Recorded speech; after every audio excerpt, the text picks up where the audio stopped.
Hi, welcome to my channel. இப்போ நான் பனானாவும் ஒரு எக்கும் வச்சு ஒரு ஸ்நாக்ஸ் செய்யப்படுறேன். வாங்க எப்படி செய்யலான்னு பார்க்கலாம். அதுக்கு முன்னாடி என் வீடியோ பார்த்தீங்கன்னா லைக் பண்ணுங்கள், ஷேர் பண்ணுங்கள், மறக்காமல் சப்ஸ்கிரைப் பண்ணுங்கள். வாங்க வீடியோக்குள்ளே போகலாம். இங்கே பனானா எடுத்திருக்கேன். தோல் உரிச்சிட்டு இந்த பனானாவை இந்த மாதிரி லேயராக நம்ம கட் பண்ணி எடுத்துக்க போகிறோம். பாருங்க, இந்த அளவுக்கு லேயராக கட் பண்ணணும். இங்கே நான் அடுப்பத்தை வச்சு கடாய் வச்சிருக்கேன். அதில் கீ போட்டிருக்கேன். அதில் நம்ம பனானா வச்சு போல் அதை லேயராக ஃப்ரை பண்ணுறோம். இப்போ அதே கடையில் முந்திரி, திராட்சை அதை கொஞ்சம் ட்ரை ரோஸ்ட் பண்ணிக்குவோம்.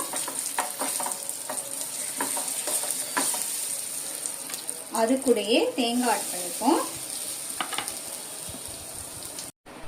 இப்போ அதுலேயே சர்க்கரை ஒரு ஸ்பூன் ஆட் பண்ணிப்போம். அதையும் நம்ம மிக்ஸ் பண்ணிப்போம்.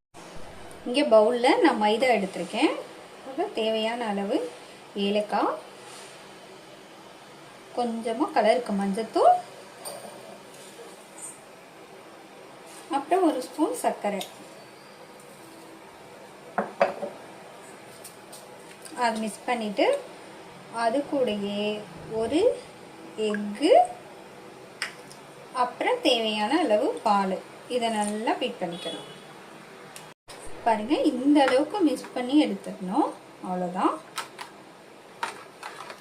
இங்கே நான் அடுப்பத்தை வச்சு கடாய் வச்சுருக்கேன், நான்ஸ்டிக்கு. அதில் கீ தடவி இருக்கேன்.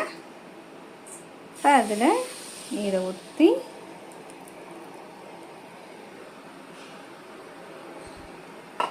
இதை நல்லா மூடி போட்டு வேக விடுவோம், தீயை கம்மி பண்ணி வச்சு. பாருங்கள், இந்த அளவுக்கு வந்துருச்சு. இப்போ நம்ம அது மேலே பனானாவை எடுத்து வச்சுருவோம்.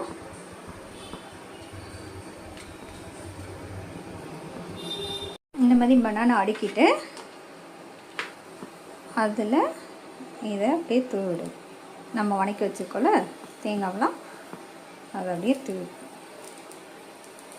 அவ்வளோதான் கைஸ், ரெடி ஆயிடுச்சு. நான் மடக்கி அதை ரவுண்டாக கட் பண்ணி நான் எடுத்து பிளேட்டில் வச்சுட்டேன்.